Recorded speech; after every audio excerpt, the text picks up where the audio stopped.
Vamos lá? Então, segunda parte da aula sobre Platão, beleza? Então, pessoal, nessa segunda parte a gente vai se debruçar especificamente sobre o mito da caverna do Platão, tudo bem? Então, é o seguinte, para exemplificar o pensamento do Platão, ele cria a alegoria da caverna, o mito da caverna, como uma forma de tornar mais clara seu sistema de pensamento, tá?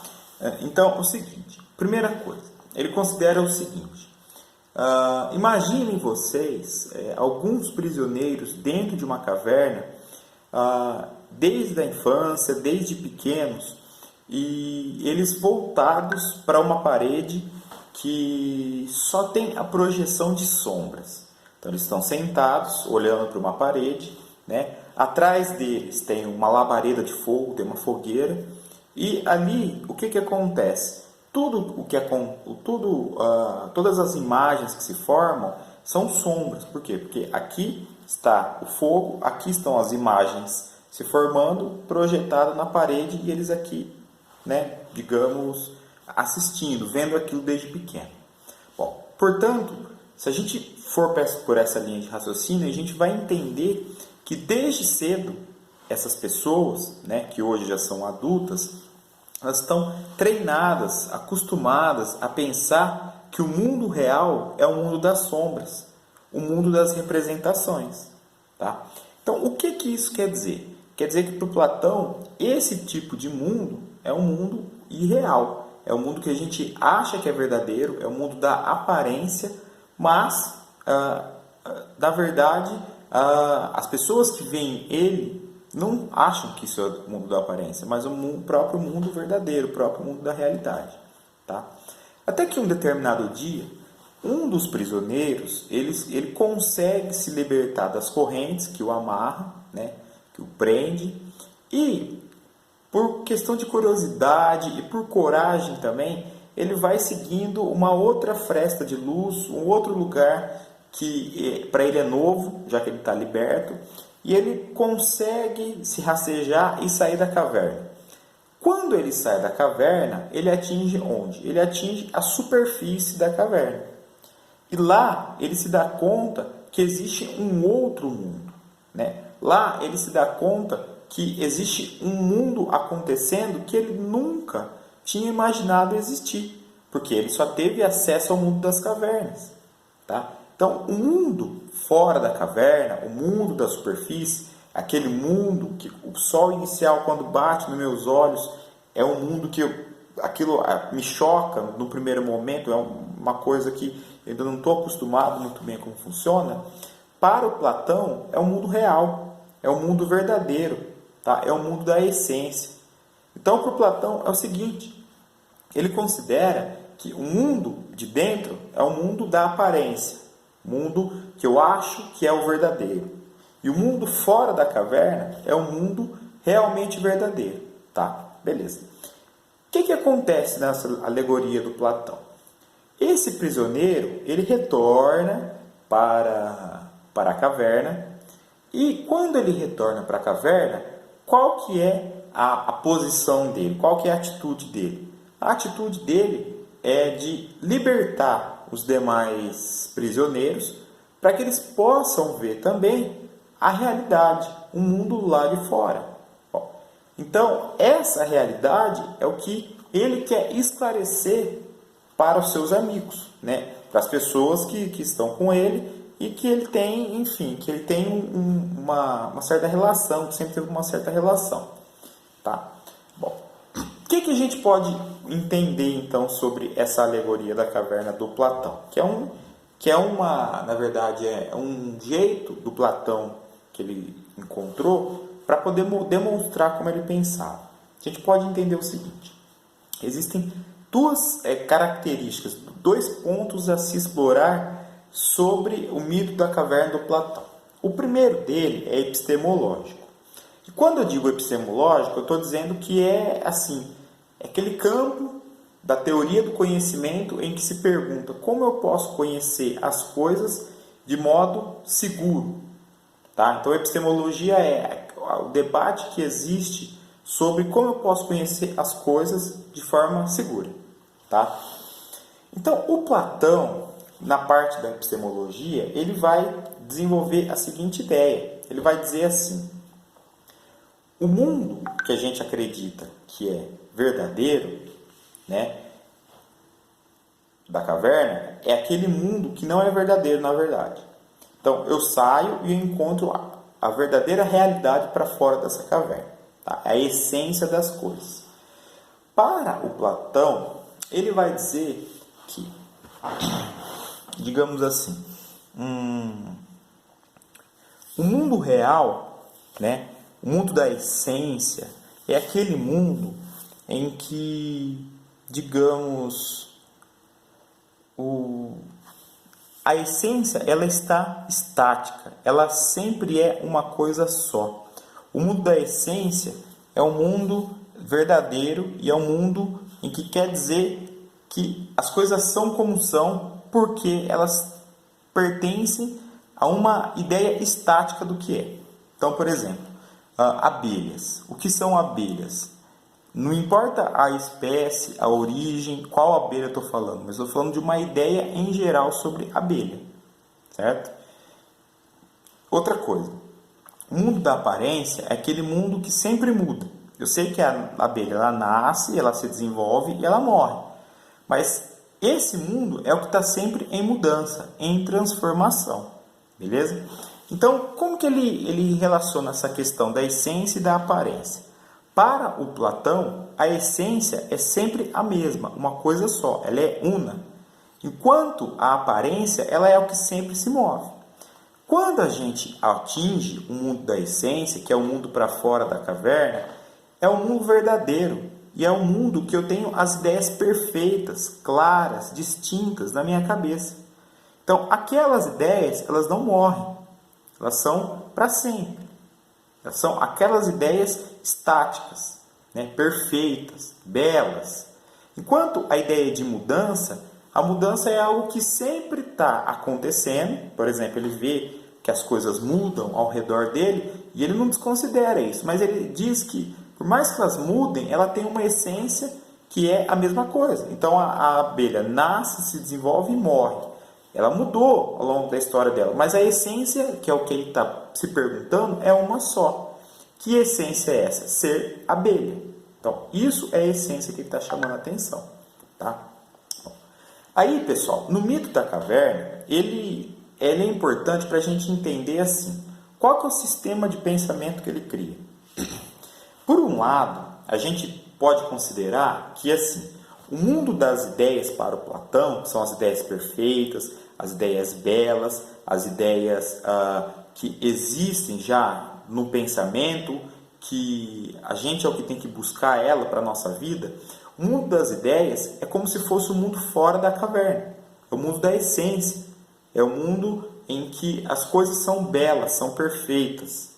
Enquanto o mundo que a gente vive realmente, que a gente observa, que a gente toca, esse plano mundano que a gente habita hoje na nossa vida, o Platão consideraria que é um mundo que ele é imperfeito, um mundo sensível, é um mundo imperfeito, enquanto o mundo das ideias é um mundo perfeito. Então, o mundo sensível, que é o que a gente está vivendo agora, que a gente está experienciando, é um tipo de mundo para o Platão que, na verdade, ele é só uma projeção ruim, mal feita, uma cópia do mundo das ideias que estão acima de nós. Então, o que ele quer dizer com isso, né, epistemologicamente? Ele quer dizer que, na verdade, a gente, por meio da filosofia, a gente tem que buscar as ideias perfeitas. Por meio da filosofia, nós temos que buscar, digamos, qual é a essência, a verdade última sobre tudo que existe no mundo, né? Então, o Platão ele conclui o seguinte, né? Na verdade, quando a gente nasce, né, já existe um mundo perfeito delimitado que é um plano superior que ele coloca. E nesse plano superior é tudo onde tudo acontece de forma correta, honesta, onde existe a justiça, onde existe o conceito de belo, onde existe, digamos, enfim, tudo o que há de mais perfeito. E quando a gente utiliza a filosofia na nossa vida, o Platão ele vai dizer que, na verdade, a gente está pegando esse instrumento chamado filosofia para alcançar a essência sobre as coisas, para alcançar a verdade, né? a coerência, para alcançar a verdade filosófica. Se eu não opero com a filosofia, eu estou fadado a viver num mundo imperfeito para sempre. Eu estou fadado a viver num mundo em que a aparência não consegue ser superada. Ou seja, eu acredito, eu vejo as coisas e acredito porque vejo. Mas eu não estou vendo a essência. Eu estou vendo a aparência, aquilo que parece ser. Então, para o Platão, esse sistema do mito da caverna é para representar o mundo das ideias e o mundo sensível para ele. O mundo sensível, para o Platão, é o mundo dentro da caverna. E o mundo das ideias é o mundo fora da caverna. Tá? E quando a gente utiliza a filosofia para atingir as verdades e as ideias perfeitas, que são no mundo das ideias especificamente, na verdade a gente não está conhecendo algo novo, mas a gente está relembrando algo que já existe em nós. Então, para ele é como se fosse assim, quando a gente nasce já existe um conjunto de ideias perfeitas, claras e distintas, num plano superior, que eu consigo atingir na medida em que eu uso a filosofia para poder ter acesso a elas. Se eu não uso a filosofia, se eu não busco conhecer, né, essa é uma herança do Sócrates, né, a ideia de filosofia para conhecer a verdade última das coisas, não aceitar as coisas de formas dadas, sem questionamento. Então, quando eu não uso a filosofia, o resto da minha vida eu vou viver dentro da caverna, acreditando que as sombras são a própria realidade do mundo. Tá? Bom, então, do ponto de vista epistemológico, ele cria o mito da caverna para explicar como que ele pensa, como ele faz essa separação entre mundo das ideias, né, e mundo sensível, plano sensível. Okay?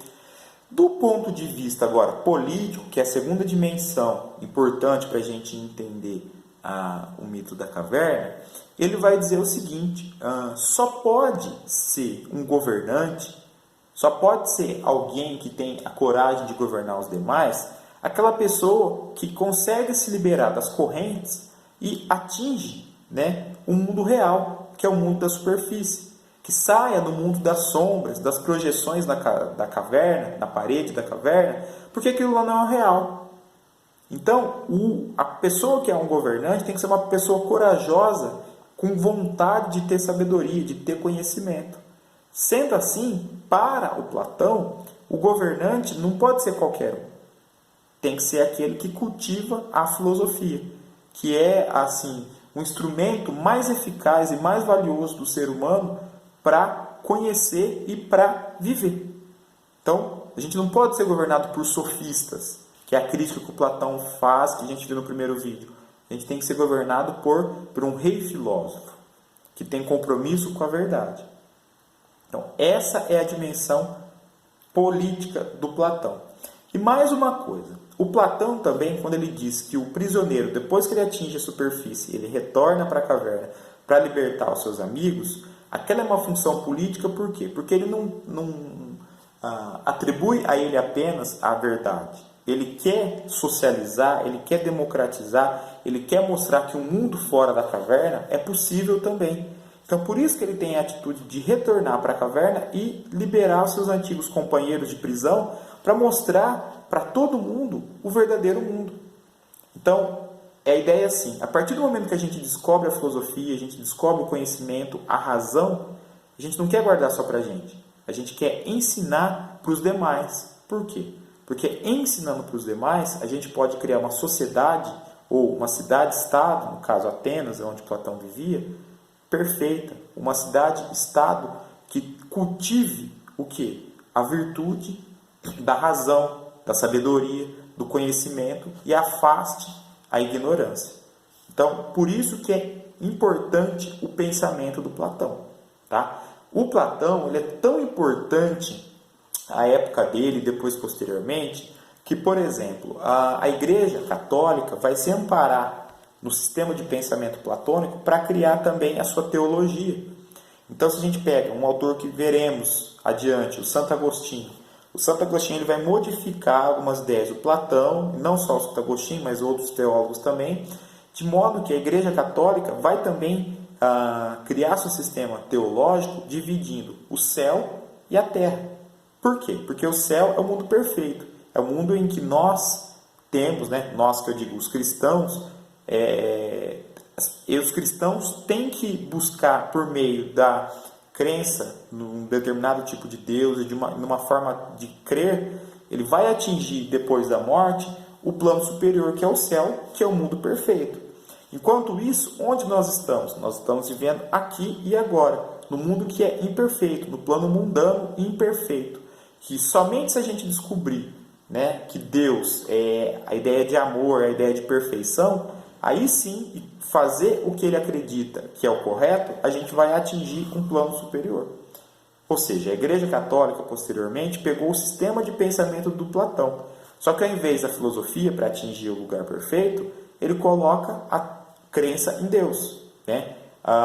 No lugar de mundo das ideias, ele coloca céu. No lugar de um mundo sensível, ele coloca aqui, o mundo que a gente vive agora, planeta Terra, plano mundano.